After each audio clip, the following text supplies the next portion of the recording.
Bonjour à tous, bienvenue dans ce nouvel épisode de C'est ton rayon. Aujourd'hui, on va parler de grossesse, de maternité et de natalité. J'aurai une invitée qui est très concernée par le sujet, je vous en dis pas plus. Et la deuxième invitée qui est experte dans le domaine puisque c'est une sage-femme qui va nous parler de grossesse, de postpartum et de natalité. Tout d'abord, comme dans chaque émission, on va passer l'actualité au scanner. On va aussi parler d'innovation dans le domaine de la santé. Il y aura des micro-trottoirs, des jeux, des énigmes et également une petite histoire autour de la médecine. Vous commencez à connaître un peu l'émission. Allez, c'est parti, on commence avec l'actu au scanner.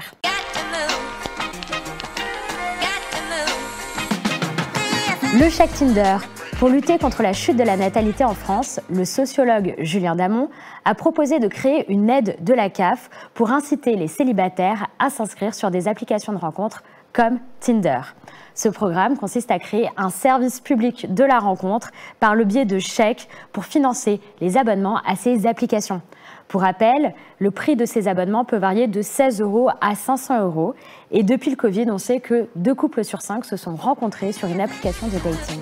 Le Doliprane risquerait de ne plus être produit par Sanofi, je t'explique. En gros, en septembre 2019, un Britannique, Paul Hudson, est arrivé à la tête du groupe de Sanofi. Et il a décidé de complètement réorganiser l'entreprise. Et dans Sanofi, il y a une filiale qui s'appelle Opella, qui s'occupe des médicaments sans ordonnance, dont le Doliprane. Et donc Hudson s'est dit, on va arrêter de produire ces médicaments-là et on va se concentrer avec les médicaments sous brevet. Que faire de vos anciennes radiographies qui traînent à la maison? Eh bien, sachez qu'il ne faut pas les jeter dans les ordures ménagères classiques. Effectivement, ces radios contiennent de l'argent qui pourrait être délétère pour l'environnement. Ce que je vous conseille de faire, c'est de les ramener en pharmacie, dans des hôpitaux ou dans des centres de radiologie pour qu'elles puissent être recyclées. Bon, la bonne nouvelle, c'est qu'aujourd'hui, ces radios-là ne contiennent peu ou pas d'argent et donc il n'y a pas de risque pour l'environnement. On ne pouvait pas faire d'actualité sans parler d'Octobre Rose. Et oui, la campagne de dépistage du cancer du sein fête en 2024 ses 20 ans.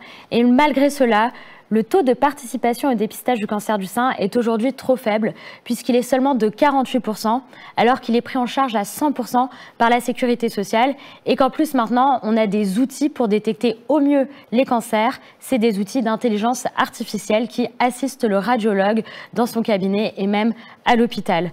Donc si j'ai un message à vous donner, c'est faites-vous dépister. Sachez que vous pouvez faire la palpation mammaire à partir de 25 ans et que de 50 à 74 ans, vous recevez un courrier de la Sécurité sociale qui vous invite à faire le dépistage par mammographie, plus ou moins échographie, tous les 2 ans. Et maintenant, on va parler innovation avec retour vers le turfu.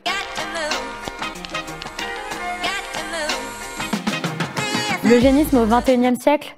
Vous le savez, l'eugénisme, c'est un mouvement qui est apparu au XXe siècle aux États-Unis pour la sélection de la population avec leurs gènes, parfois avec des politiques de stérilisation forcée. La technologie actuelle, c'est des ciseaux génétiques appelés CRISPR qui permettent de sélectionner certains gènes sur les embryons et donc ça a une utilisation médicale pour le traitement des maladies rares et incurables. Aux États-Unis, par exemple, certains parents choisissent la couleur des yeux de leur enfant, moyennant de très fortes sommes. Alors ça soulève des débats éthiques. Par exemple, si on commence à sélectionner des critères comme l'apparence ou l'intelligence et que l'on crée une élite génétique, eh bien il peut y avoir des dérives et c'est à nous de fixer les limites. Chose promise, chose due, je vous avais promis 2 invités pour cette émission. Les voici.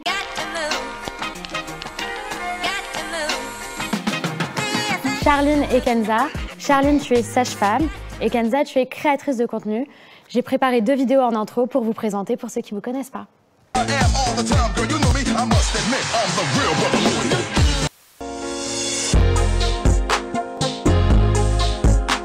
Cinq informations sur le cancer du sein. 1. Le cancer du sein touche une femme sur 8.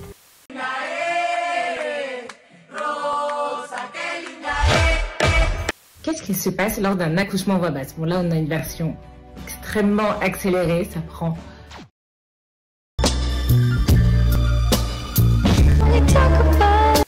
Je rêvais d'un monde nouveau.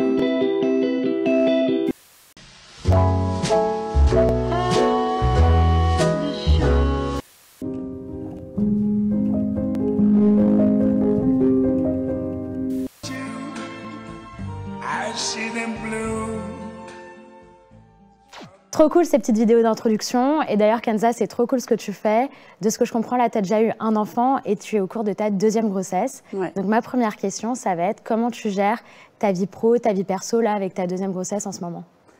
Ce que je dis à chaque fois, et je me répète sur mes réseaux, c'est que c'est qu'une question d'organisation. Effectivement, attendre un enfant, c'est un chamboulement. En avoir déjà un et en attendre un autre, c'est monstrueux en termes d'organisation, mais c'est vraiment que de l'organisation, de l'anticipation. Même si effectivement, on a parfois des imprévus, des choses qu'on ne maîtrise pas et qu'on ne contrôle pas. Bien sûr. Voilà, moi, en ce qui me concerne, pour pouvoir faire matcher absolument tous mes environnements et tout équilibrer, j'ai besoin de m'organiser. Et est-ce que tu trouves justement qu'entre ta première grossesse et ta 2e grossesse, il y a une différence ou pas? Il y a une différence déjà parce que moi, j'ai attendu la première à l'époque où on était en plein Covid. Ah oui. Donc, j'étais quand même très chill à la maison. C'était plus calme. Voilà, et puis j'étais un peu plus jeune, c'était il y a 4 ans. 4 ans et demi. Pour le coup, celle-ci, elle me fatigue un peu plus, mais parce que déjà, je suis maman d'une petite fille qui a 4 ans, et parce que je pense que je suis un peu plus âgée, et parce qu'on n'est pas en plein confinement, et que je continue mes activités telles quelles. Après, j'ai de la chance, mes 2 grossesses se passent, enfin, la première s'est très bien passée, la seconde aussi. En revanche, le postpartum a été plus difficile que ne le sera sûrement celui-là. Je l'anticipe, mais je pense, parce que le postpartum, pour le coup, on a tous repris le boulot, nos vies, etc. Et j'ai eu cette espèce de flip de me dire, il faut que je me remette à travailler, parce qu'on a été en stand-by pendant pas mal de mois. Je viens d'avoir un enfant, sauf qu'en fait, je me suis rendu compte que c'était très, très dur de se remettre aussi vite au travail. Et que tu avais besoin d'écouter ton corps et de prendre du temps pour toi aussi, peut-être. Clairement, j'en ai pas pris. Au bout de 2 semaines, j'étais déjà en tournage, etc. Et j'allaitais en même temps. Enfin, voilà. Et en fait, le contre-coup est arrivé après. Je vois. Et toi, Charline, d'ailleurs, est-ce que tu vois souvent des différences entre les patientes qui ont justement déjà eu un enfant ou celles qui sont à leur première grossesse? Complètement. Parfois, il y a certaines mamans, lors de leur 2e, 3e ou 4e grossesse, elles ont l'impression de moins se connecter à leur enfant parce qu'elles prennent moins ce temps-là. Parce que justement, le premier prend plus de place parce qu'il est là justement au quotidien. Et donc, ça demande presque plus d'organisation, de vraiment prendre un temps pour finalement juste regarder son ventre. Le fait que lors d'une première grossesse, tu fais des recherches sur Internet, tu écoutes plein de podcasts, tu lis plein de livres, parce que c'est la première fois, c'est aussi un temps que tu te donnes pour cheminer vers la parentalité. Ok, trop cool. Et je veux bien juste rebondir sur quelque chose que tu as dit.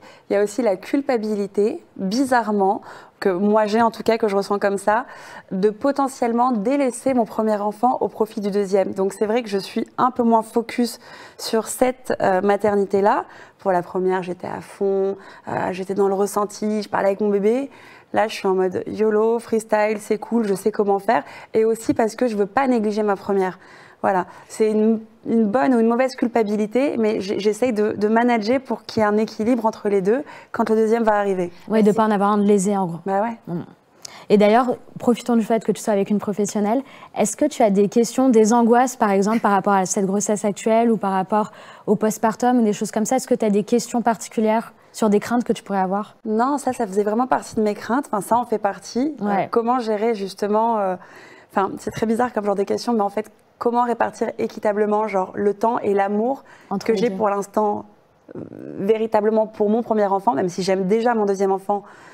Je veux dire, j'ai une petite fille de 4 ans et 4 ans en plus, c'est un âge, tu sais, qui te demande beaucoup d'énergie. J'ai eu cette angoisse de me dire, est-ce que je vais réussir à aimer de la même façon mon numéro 2 que ma numéro 1 ? Donc ça, c'est des petites craintes que j'ai. Je pense que ça va se réguler parce que je pense que toutes les femmes qui ont plusieurs enfants passent par là. Maintenant, ouais, ce qui me fait peur, c'est de me dire comment je vais réussir à gérer le manque de sommeil. Je ne vais pas réussir à le gérer, on ne va pas se mentir. Je me suis plaint pour la première. Comment je vais faire, sachant que j'en ai 2, qu'il faut que le matin je me lève et qu'à 8h20, que je sois devant l'école.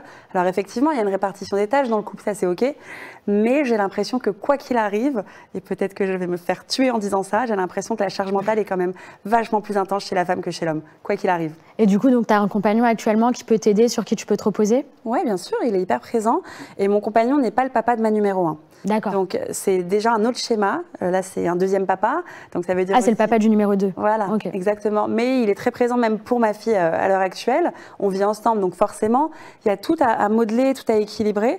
Mais ouais, c'est des anxiétés de cet ordre-là. Tu vois, déjà ton couple, tu sais qu'il va en prendre un coup par la force des choses. Le baby clash, on connaît.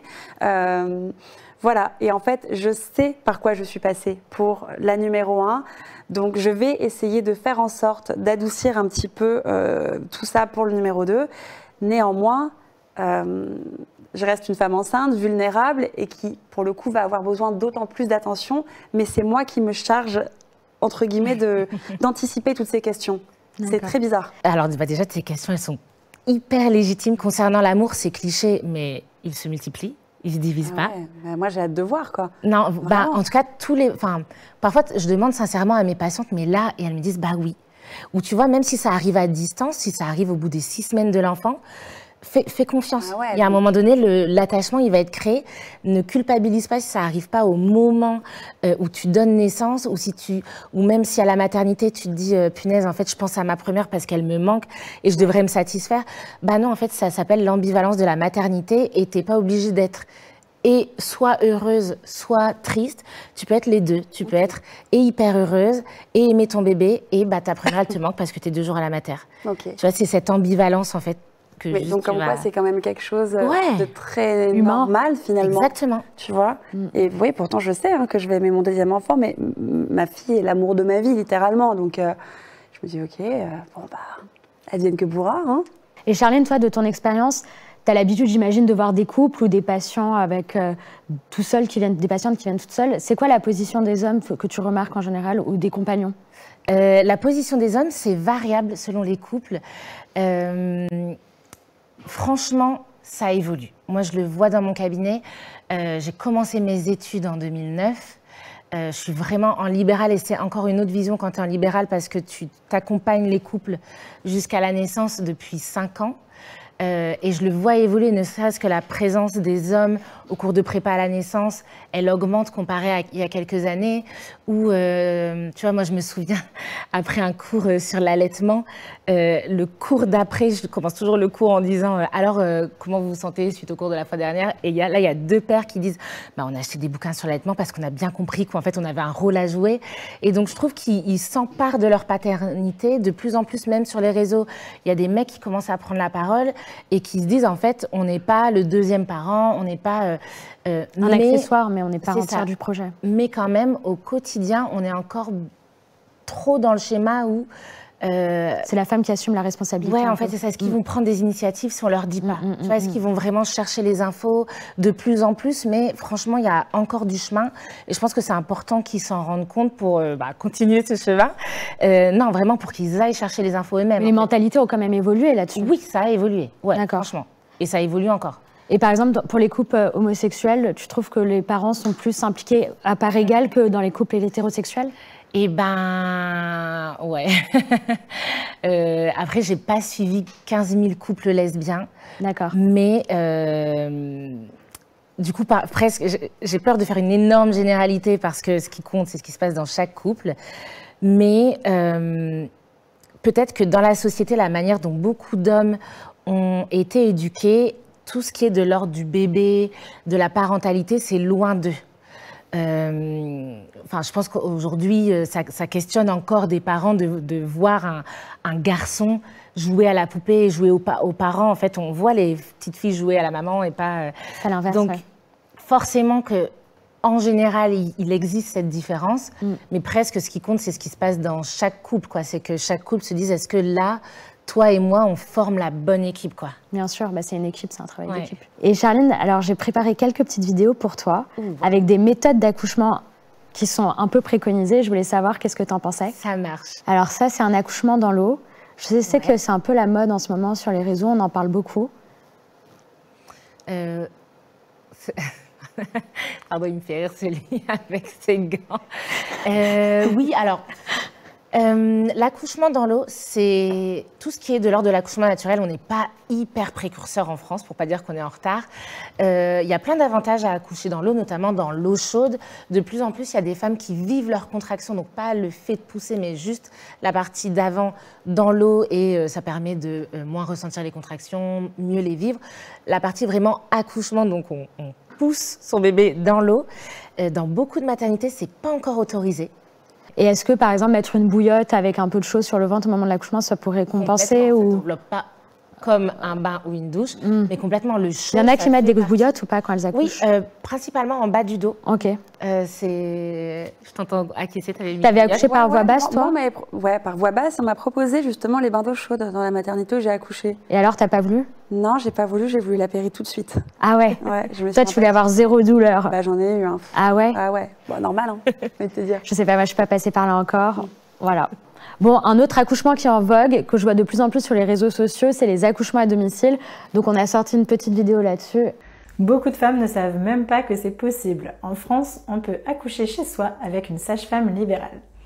Après un premier accouchement à l'hôpital qui a été assez traumatisant, c'est le choix que j'ai fait pour la naissance de mon deuxième enfant et ça a été une expérience magique. Qu'est-ce que tu penses, Charline, de l'accouchement à domicile? Est-ce que c'est mieux qu'un accouchement dans une structure hospitalière ou une maternité? Alors, pour moi, c'est ni mieux ni moins bien. Ça dépend vraiment du contexte. D'accord. En France, la grande majorité des femmes accouchent à l'hôpital. Attends, mais je crois que c'est genre moins d'1% des femmes accouchent chez elles. Je sais plus le chiffre exact. Ok. Alors que dans nos voisins européens, il y a beaucoup plus d'accouchements à domicile. C'est qu'en fait, aujourd'hui, en France, on n'a pas les moyens humains et médicaux pour accompagner les femmes à accoucher à domicile. Dans la vidéo qu'on voyait, effectivement, les sages-femmes peuvent accompagner à domicile. Ce n'est pas le cas de toutes les sages-femmes. On ne le fait pas toutes.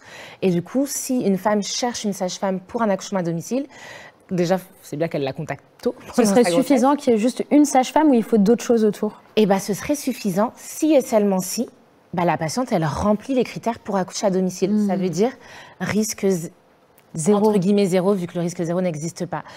En fait, vraiment, c'est comme si on avait une checklist à vérifier selon le poids estimé du bébé à la naissance, selon est-ce qu'il y a des pathologies pendant la grossesse ou non, si c'est un deuxième ou plus accouchement, comment s'est passé le premier, est-ce que ça a été un accouchement, je sais pas, avec des saignements, oui ou non. Et selon tous ces critères-là, la sage-femme évalue la possibilité d'accoucher à la maison ou pas. Il n'empêche que donc c'est pas autorisé pour tout le monde. Il faut dans tous les cas habiter généralement à au moins 30 minutes d'une maternité en cas de transfert. D'accord. Et la patiente qui souhaite accoucher à domicile, et c'est vraiment important pour moi de faire le distinguo entre l'AAD, accouchement accompagné à domicile, où là tu es accompagné par une sage-femme. Et je rappelle que c'est un professionnel de santé médicale qui est vraiment le spécialiste de l'accouchement physiologique, versus l'ANA, l'accouchement non assisté. Et là, c'est différent. C'est vraiment, je décide d'accoucher seule et de rester seule. La sage-femme, aujourd'hui, que ce soit à l'hôpital ou à domicile, elle est capable de faire les gestes de premier secours. Mais aussi, la plupart des accouchements qui se passent mal nous montrent des signes précurseurs. À la maternité, franchement, combien de femmes ont eu une césarienne en urgence qu'on n'a pas vu venir en 2 minutes. Ouais. En fait, généralement, il y a des petits signaux, tu vois, des anomalies du rythme cardiaque fœtal. En fait, des choses qui font qu'au cours du suivi à domicile, la patiente, elle sera déjà transférée. Après, le risque zéro n'existe pas, bien évidemment, mais aujourd'hui, il y a des statistiques sur les accouchements à domicile qui montrent que pour les personnes qui ont eu le feu vert, c'est pas plus risqué. Mais par contre, aujourd'hui, c'est essentiel qu'il y ait plus de moyens humains. En fait, les sages-femmes, elles ne sont pas du tout soutenues pour faire des accouchements à domicile. Et donc, le risque, c'est que les femmes, en fait, elles le fassent sans être accompagnées. Bien sûr. Mais aussi pour les personnes qui, à l'inverse, ne peuvent pas accoucher à domicile, soit parce qu'elles n'ont pas de sage-femme ou pour des raisons médicales, quand même, de plus en plus, les maternités proposent des choses pour avoir un peu comme à la maison. Il y a les maisons de naissance, mais il y a aussi les plateaux techniques où la sage-femme libérale peut accompagner la femme enceinte le jour de la naissance dans la salle de la maternité. Mais aussi, il y a les salles nature de plus en plus dans les maternités avec les bains d'eau chaude. Et vraiment, la seule condition pour accoucher, c'est d'accoucher. Peu importe le lieu, donc une femme qui voulait accoucher à domicile et qui ne peut pas et qui se sent triste de ne pas pouvoir le faire, en fait, elle peut essayer de recréer son environnement comme à la maison, à l'hôpital. Ouais, je vois. Et d'ailleurs, Kenza, tout à l'heure, tu parlais de la péridurale. Tu disais que toi, tu avais demandé la péridurale tout de suite. Ah ouais. Je l'ai demandé tellement tôt qu'ils me l'ont fait tôt. Ça a pris d'un côté, ce qui peut arriver parfois, et pas de l'autre. Et que finalement, quelques heures plus tard, il a fallu m'en refaire une. Mais pourtant, je suis plutôt vaillante. Mais les contractions, c'est quelque chose. Et toi, Charline, d'ailleurs, tu remarques qu'il y a de plus en plus de patientes qui demandent justement de ne pas avoir de péridurale pour sentir les sensations, pour avoir un accouchement, entre guillemets, naturel ou pas? De toute façon, moi, péri ou pas péri, j'aime bien conseiller aux femmes de toujours se préparer à accoucher sans péri, parce que, et de voir la péri comme un bonus. ça ne veut pas dire qu'on ne doit pas la prendre. Ça veut juste dire que si toutefois elle fonctionne que d'un côté, eh ben on est préparé à se dire ok, je sais pourquoi mon corps est capable de supporter ça, ou si l'anesthésiste n'est pas disponible, ou peu importe la raison. Donc je me prépare comme si j'avais envie d'accoucher sans péri, comme ça j'ai les armes, mais clairement j'ai le droit de la prendre si je la veux. Je vois très bien. Mais d'ailleurs Kenza, donc tu nous expliquais, tu as eu la péri, il y a une moitié de ton corps qui a été anesthésiée, c'est ça? Ouais. Et l'autre moitié où tu sentais tout? Ouais, mais je rebondis d'ailleurs sur ce que vous disiez. Enfin, moi, j'ai accouché avec du coup 2 péris. J'ai senti mon bébé passer. Enfin, je n'ai juste pas eu mal, quoi. Mais je l'ai vraiment senti passer. Ouais, t'as pas perdu les sensations. Ah non. Mais c'est juste la douleur qui a été supprimée, en fait. Ouais. Okay. C'est hyper important ce que tu dis. En fait, c'est pas une anesthésie, c'est une analgésie de la péridurale. Donc effectivement, ça sert à ça, c'est sentir la naissance, mais pas la douleur des contractions. Ah ouais. Ouais, ouais. Et toi, d'ailleurs, de base, tu t'étais dit, ouais, c'est sûr que j'aurai une péridurale, ou tu t'étais laissé l'option de je le fais en naturel? Non, non, moi, j'étais contente de faire une péri. Je voyais pas les choses autrement. Et D'accord. je les vois toujours pas autrement. D'accord. Et là, pour cette grossesse, tu penses que tu vas faire la même chose? Ouais. Okay. J'ai vraiment apprécié mon accouchement. Pour moi, c'était un moment incroyable. Et je n'ai pas eu mal. Et même les contractions que j'ai eues qui m'ont fait mal, je les ai oubliées. Enfin, c'est-à-dire que je suis OK pour les revivre, quoi, puisque je sais qu'ensuite, a priori, j'ai une péri qui m'attend et que le moment où le bébé va sortir, je serai soulagée, si tout va bien, comme tu disais. Et d'ailleurs, est-ce que parfois, vous avez des facteurs ou des critères pour dire bah, cette patiente-là, il faut absolument qu'elle ait une péridurale, ou c'est aux fonctions de la volonté de la patiente? Alors, dans la grande majorité des cas, c'est le choix de la patiente. Ok. Et je trouve ça trop chouette d'avoir le témoignage aussi de Kenza, parce que comme de plus en plus on entend beaucoup de retours négatifs sur le monde médical en général et la péridurale, on a l'impression que c'est moins bien d'accoucher avec péri. Mais en fait, vraiment que chaque femme puisse avoir le choix, c'est ça qui est bien. Et d'ailleurs, en parlant de la péridurale, de l'accouchement, etc., je me posais la question du déclenchement de l'accouchement. Toi, tu as fait un déclenchement de ton accouchement ou c'est venu spontanément? Non, j'étais déclenchée. Tu l'as fait déclencher? Ouais. Mais comment tu as su alors que c'était le bon moment pour le déclencher? Ah ouais, je l'ai pas su en fait, c'est qu'elle sortait pas et que j'allais tous les jours à la mater et qu'on me disait bah, reviens demain, reviens demain, reviens demain et qu'on m'a donné un rendez-vous une semaine après. Et du coup, tu étais à quel terme, tu t'en souviens ou pas? Ouais, j'aurais dû accoucher une semaine avant naturellement et puis la petite ne venait pas.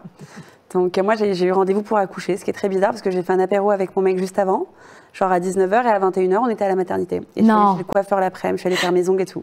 Ouais, ouais. Ah ouais, c'est dingue. C'était bizarre. Ça devait être. Ouais, parce que du coup, ton cerveau, le temps qu'il assimile en fait que tu passes de l'apéro à la salle de naissance d'accouchement. Ouais, mais j'étais au courant en fait. Ouais. J'avais littéralement rendez-vous pour T'avais accoucher. préparé ça. En fait, j'ai préparé ma journée en fonction de ça. Et alors que dans mon imaginaire, j'allais moi aussi me réveiller en pleine nuit avec de l'eau partout.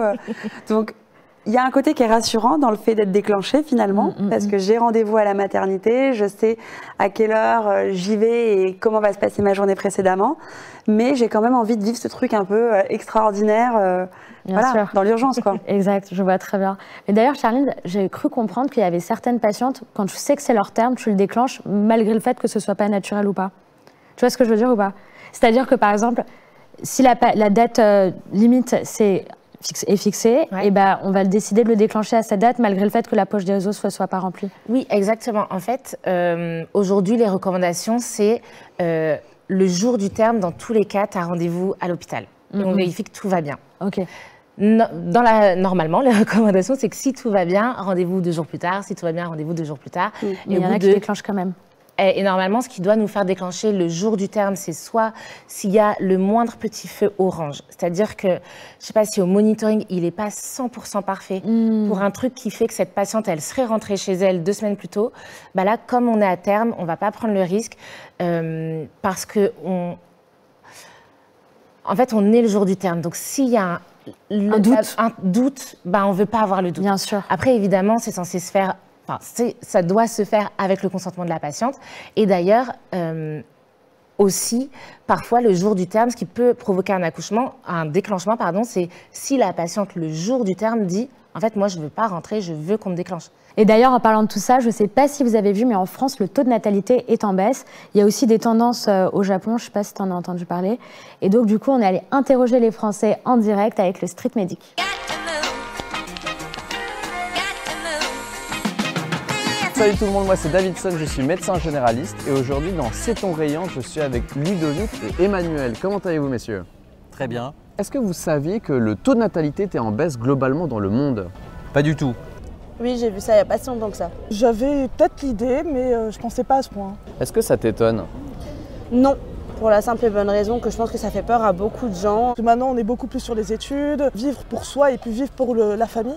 On se met moins l'impression, j'imagine, pour avoir des enfants, parce qu'on essaie d'être plus épanoui et avoir un enfant, c'est beaucoup de responsabilités. Le monde qu'on prépare aux enfants, c'est quand même pas franchement ce qu'il y a de plus beau. Ouais, il y a beaucoup de séparations qui viennent. À mon sens, on est plus dans un phénomène général de fuite dès qu'il y a des soucis. Les femmes qui travaillent maintenant et qui donc repoussent l'âge auquel elles ont les enfants. Léo, comment tu vas?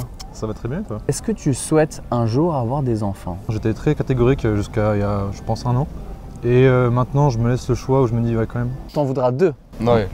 Un garçon, une fille ou 2 garçons, 2 filles? 2 garçons si possible. Ah bah oui, au moins 1.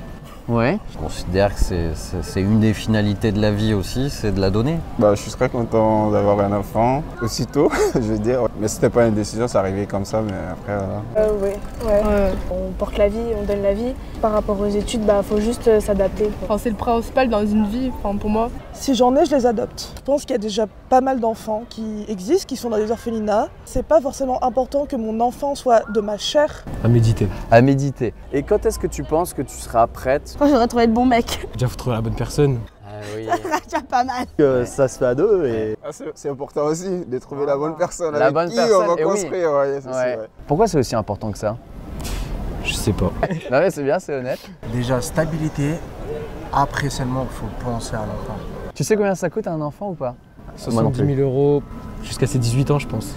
Si à votre âge maintenant actuellement, vous devriez refaire des enfants, est-ce que vous en referiez? Je suis pas sûr. Non. Je m'arrête là. Oui. Tu t'arrêtes là? Oui. Ok. Un enfant, c'est pas pour l'avoir les premières années, c'est pour le voir grandir, partager des choses et pouvoir être un père un peu dynamique. Vous avez été top les filles. Très mature, bravo. Applaudissements. À la prochaine. Bon, il y a beaucoup de questions qui sont soulevées dans ce street medic. Tout d'abord, moi, il y a un truc qui m'a choquée, c'est le garçon qui dit qu'il veut avoir 2 garçons. J'ai l'impression qu'il y a une forme de sexisme dès la naissance où l'enfant, il va naître et tu dis « Ah bah j'ai envie que ce soit un mec ». Et si c'est une fille, t'es un peu déçue. Est-ce que tu as ressenti ça, toi, ou pas? Ouais, mais je pense que le garçon en question est jeune et qu'on est dans ce truc-là de testostérone, etc. Parce que, enfin, en ce qui me concerne, dans mon entourage, et pour le coup, le papa de ma fille et le papa de mon bébé actuel, les deux veulent des filles, voulaient des filles. Ah, oui. Et mes amis aussi, pour la plupart, parce qu'on dit souvent que la petite fille avec le papa a un rapport très particulier. Donc, je ne sais pas si on peut appeler ça du sexisme. Il est jeune, tu vois. Ouais. Je sais pas, je te laisse te dire. T'en penses pas, toi, Charline? Oui, j'avoue que je sais pas comment répondre pardon, à l'attente des couples, aux projections des couples envers leurs enfants. En fait, souvent, mes patients, j'oublie tout le temps, jusqu'à ce que l'enfant soit né, si c'est une fille ou un garçon. Ah ouais. J'arrive pas à m'en souvenir parce que, donc moi, je suis pas maman, mais en tant que sage-femme, ça change tellement rien pour moi que j'ai 0 projection. Mais il y a une autre question aussi qui a été soulevée dans ce street medic, c'était le fait que les femmes travaillent maintenant. Et donc que ça rajoute un poids à leurs responsabilités et qu'il faut savoir un peu tout gérer. Et donc je trouve que le fait de mieux équilibrer justement la répartition des tâches, ça rejoint ce qu'on disait tout à l'heure. Ouais. Mais est-ce que ça vous a marqué ce passage et qu'est-ce que vous en avez pensé? Moi, je suis d'accord avec ce qui s'est dit à ce niveau-là. Effectivement, les femmes travaillent. En tout cas, à Paris, moi, je vis à Paris. Donc, les femmes qui m'entourent, c'est des nanas qui sont pour la plupart carriéristes, qui n'ont pas voulu forcément d'enfants maintenant. Moi, je sais que ma numéro 1, je l'ai eu à 32 ans. Je ne la voulais pas forcément avant et j'étais en couple pendant très longtemps parce que j'avais une belle carrière en cours et que je kiffais ma vie telle qu'elle. Donc, ça m'étonne qu'à moitié, quoi. Mais effectivement, il faut tout rééquilibrer, tout recadrer. Et voilà, et je sais que j'ai encore des amis aujourd'hui. Voilà, j'ai 37 ans, j'ai des amis qui n'ont toujours pas d'enfants et qui ne souhaitent pas particulièrement en avoir. Et c'est quoi leur motivation, tu penses? Bah déjà, qu'elles sont bien dans leur couple, qu'elles sont bien dans leur travail et qu'elles n'ont pas envie de venir déranger tout cet équilibre-là avec un enfant. C'est quelque chose que tu observes, toi, Charline, au quotidien? Complètement. Et en fait, ce que je trouve beau dans cette réflexion, c'est que les femmes, elles se réapproprient leur vie. c'est plus juste... je dois enfanter, c'est mon devoir maternel. C'est une femme à marier, ce sera une bonne mère de famille et ce sera son rôle. Et si elle ne peut pas avoir d'enfant, alors presque sa condition de femme n'est plus... En fait, non, c'est juste un être humain. C'est juste c'est pas un échec de ne pas avoir d'enfant. Exactement. Et je trouve ça trop cool en fait, de se réapproprier ce choix-là. Ouais, je trouve que moi, personnellement, il y a moins de poids de la société là-dessus et il y a moins de pression aussi par rapport à l'âge, tu vois. Et je trouve que justement, le fait qu'on puisse congeler ses ovocytes, bah, ça offre énormément de liberté à la femme, parce que tu vois, j'ai vu des femmes qui ont eu des enfants à 50 ans, et je trouve que c'est génial justement d'avoir cette prouesse technologique qui permet justement à la femme de disposer de son corps, de sa vie comme elle le souhaite, parce que eux, les hommes, ils n'ont pas cette limite d'âge, alors pourquoi nous, on devrait porter ce poids, cette responsabilité de devoir faire des enfants vite, tu vois. C'était hyper intéressant cet échange autour du street medic. Maintenant, on va passer à l'interro.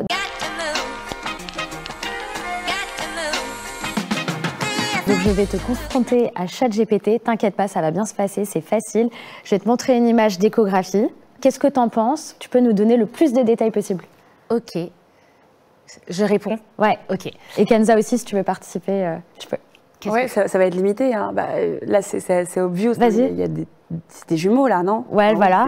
Il y a des petites têtes, je vois qu'on est dans le 2e trimestre. Ok, trop bien. Précisément, enfin, franchement, je pourrais pas t'en dire plus, quoi. Et Charline, tu penses que c'est des vrais ou des faux jumeaux?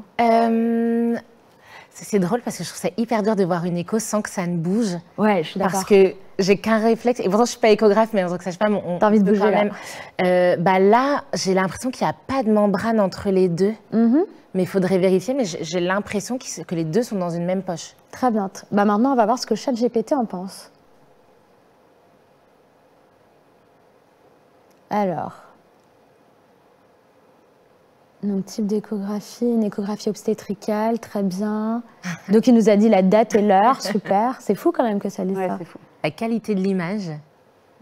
Il a dit quoi d'autre? La position du fœtus. Il le dit au singulier. Donc lui, il voit pas que c'est des jumeaux en fait. Il semble qu'il n'y ait pas de malformation, donc il voit pas de malformation. C'est fou. Et il voit que un fœtus. C'est fou. C'est fou. Alors, écoute, moi, je reçois beaucoup de messages sur Insta de personnes qui m'envoient des échographies. Non, je ne donnerai toujours pas le sexe des enfants. Mais je me dis, ah ouais, j'en reçois beaucoup. Beaucoup de questions. Mais je suis sûre que ça va en décevoir plus d'un de voir que ChatGPT ne répond pas à cette question, n'analyse pas les échos. Bon, toujours dans les interrogations, j'ai posé des questions à mes abonnés en story la semaine dernière sur le vrai, le faux de la grossesse. Donc, c'est l'heure du what the fake et on va voir ça ensemble.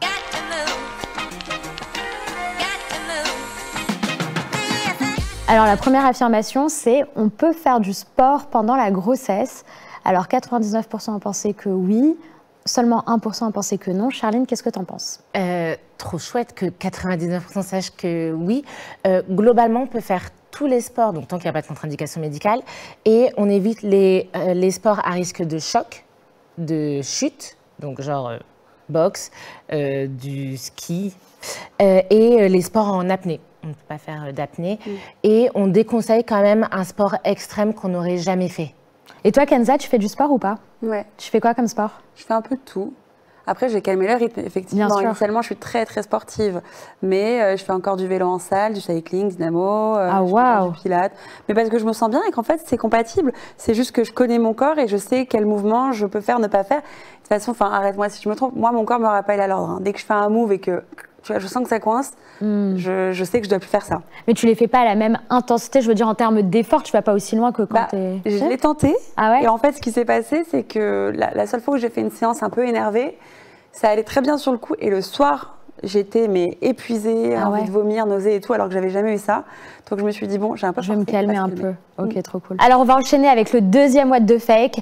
Est-ce que la forme du ventre permet de déterminer le sexe du bébé? Donc il y a 8% qui pensent que c'est vrai et la majorité qui pense que c'est faux. Charline, qu'est-ce que tu peux nous dire là-dessus en regardant le ventre de Kenza? Alors je rigole. Eh ben je peux rien dire en voyant le ventre de Kenza. Non, c'est complètement impossible. Je n'ai pas cette capacité en tant que sage-femme de lire à travers. De lire à travers le ventre. C'est une croyance qui existe beaucoup. Ça m'étonne même de voir que seulement 8% pensent que c'est le cas. Franchement, moi j'ai fait une vidéo sur le sujet, je reçois tous les jours des commentaires en disant « mais bien sûr que c'est vrai, moi ma tante c'était vrai, moi... » Non, en fait, il y a les échographies, on connaît le sexe de l'enfant grâce à l'échographie et c'est tout. Et si vous êtes OK, on va passer au what the fake numéro 3. On peut tomber enceinte lors de l'allaitement, donc 85% pensent que c'est vrai, 15% pensent que c'est faux. Alors c'est vrai que dans ma communauté, il y a beaucoup de professionnels de santé, donc c'est normal qu'il y ait des bonnes réponses en majorité à chaque fois. Donc est-ce que tu veux nous faire un petit commentaire là-dessus, Charline, ou pas? Parce qu'il y en a qui pensent justement que quand elles allaitent, elles peuvent avoir des rapports sexuels sans aucune contraception. Exactement. Alors qu'en fait, elles peuvent tomber enceintes. Eh bien, en fait, c'est possible de se servir de l'allaitement comme moyen de contraception sous certaines conditions qui sont très précises. Ça s'appelle la méthode MAMA, l'aménorrhée causée par l'allaitement maternel. Et ça veut dire qu'il faut forcément que ce soit dans les 6 premiers mois de l'enfant, avec au moins 6 tétées par jour, jamais espacées de plus de 6 heures, et qu'il n'y ait pas eu de saignement depuis la fin des saignements post-accouchement. Autrement dit, pas de retour de couche. C'est pas la méthode de contraception la plus efficace, c'est moins efficace que préservatif, pilule, stérilet, etc. Mais comme tout moyen de contraception, il faut prendre ce choix en se disant quels sont les risques. Est-ce que si cette méthode de contraception n'est pas efficace, dans quelle mesure c'est grave qu'il y ait une nouvelle grossesse? Je ne connaissais pas cette légende, entre guillemets, qui n'est pas une légende, qu'on pouvait finalement ne pas tomber enceinte grâce à l'allaitement. Enfin, c'est quelque chose dont je n'avais jamais entendu parler. Moi, je sais qu'on m'a represcrit tout de suite la pilule si j'avais envie de la reprendre. Et pourtant, j'allaitais. On ne m'a pas parlé de ça du tout. Ok, trop cool. Bon, bah maintenant, on va passer au what the fake numéro 4. Alors, est-ce qu'on peut avoir des rapports sexuels pendant la grossesse? Bon, heureusement, 99% pensent que c'est vrai et 1% pensent que c'est faux, mais quand même, 1%, je voudrais du 100% qui pensent que c'est vrai.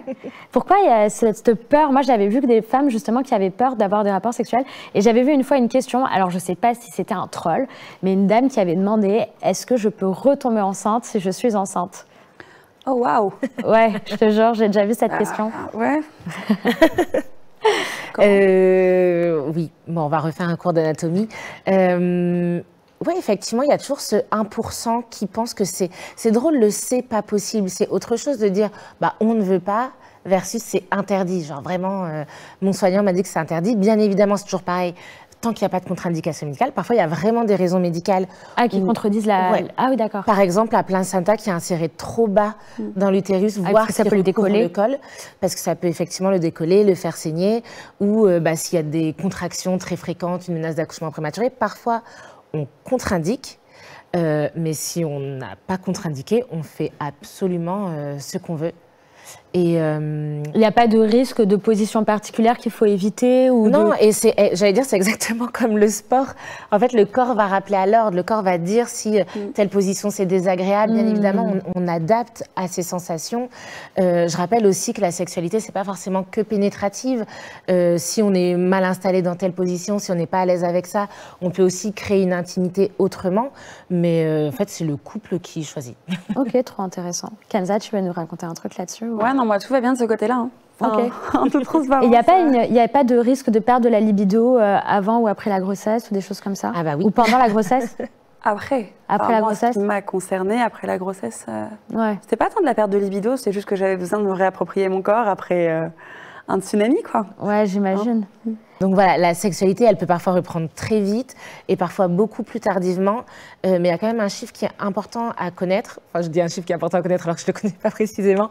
Mais j'avais lu que facilement, une femme sur 3 ou une femme sur 2, lorsqu'elle a repris les rapports après l'accouchement, c'est un peu forcé. Elle l'a fait un peu trop vite pour le couple.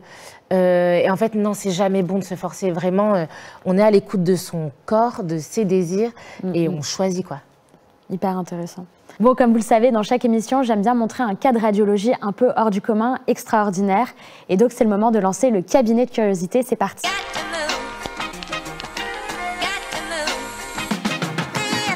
Donc, qu'est-ce que vous pensez de cette image? Donc, je vous donne un indice, c'est une image d'IRM.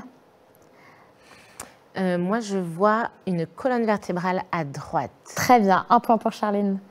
Qu'est-ce que tu vois d'autre? Kenza? Je ne comprends rien. Est-ce que vous voyez 2 vessies ou pas? 2 poches d'eau blanche. Vous voyez ou pas 2 petites poches d'eau blanche? Alors les poches, on les voit maintenant, des vessies, j'en sais rien. C'est des vessies, ouais. 2 vessies? Ouais. Il y a 2 vessies. On est sur un... Je viens de comprendre. Des jumeaux? En fait, enfin, je sais pas, non, je comprends pas. Ça y est, tu vois ou pas? En fait, tu sais ce que j'étais en train de me dire, je me disais, attends, mais c'est un sacrum. Mais donc c'est quoi? Enfin, comme scène? Alors en fait, ils ont fait une étude il y a quelques années où ils ont fait il y a des patients qui ont eu des volontaires qui ont eu un rapport sexuel dans une IRM. Et donc c'est cette image C'était aux Pays-Bas de mémoire. Et du coup, pour voir un peu comment ça se passait, un rapport sexuel du point de vue imagerie médicale, ils ont fait cette expérience avec 2 volontaires du coup qui ont accepté d'avoir tous les jours qu'on voit de livrer. Ouais, c'est clair. Mais c'est une image qui avait beaucoup tourné à l'époque. Et je me souviens que c'était dans mon polycopier de biologie cellulaire en plein milieu. C'est vrai. Donc, mais là, il n'y a rien d'anormal. Du coup, c'est un rapport sexuel classique. C'est un rapport sexuel classique et c'est juste pour voir en fait un peu l'anatomie, comment c'est et tout, tu vois. Pour nous, en tout cas, étudiants en médecine, c'était intéressant de voir comment c'était. Et maintenant, on va voyager un peu dans le temps avec l'histoire de la médecine. On va partir pas trop loin non plus. On va partir en 1978 avec le premier bébé éprouvette, avec le jour où.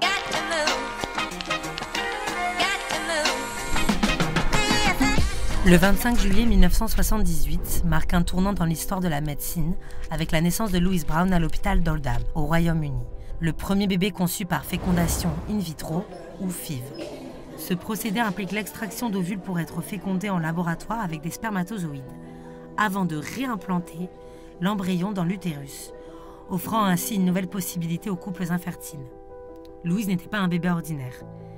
Sa naissance a couronné les efforts du physiologiste Robert Edwards et du gynécologue Patrick Steptoe, qui ont surmonté échecs et controverses pour développer cette méthode révolutionnaire. Non seulement ils ont aidé un couple à avoir un enfant, mais ils ont aussi ouvert la voie à de nouvelles techniques médicales pour traiter l'infertilité. Dès la naissance de Louise et plus tard de sa sœur Nathalie, également conçue par FIV, les implications de la procréation assistée ont catalysé un débat mondial sur ses conséquences éthiques et médicales. Aujourd'hui, la FIV a permis la naissance de millions de bébés, témoignant de l'avancée initiée par Louise Brown.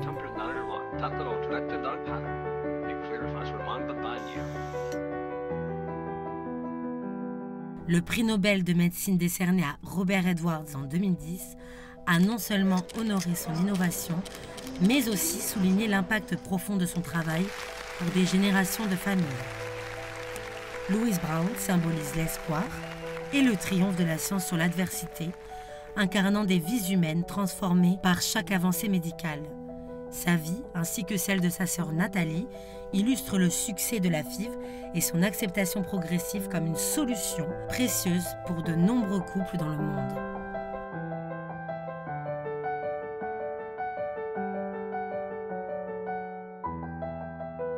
Ce jour où, cette histoire, celle de Louise Brown, nous rappelle que derrière chaque avancée médicale, il y a une nouvelle histoire qui commence.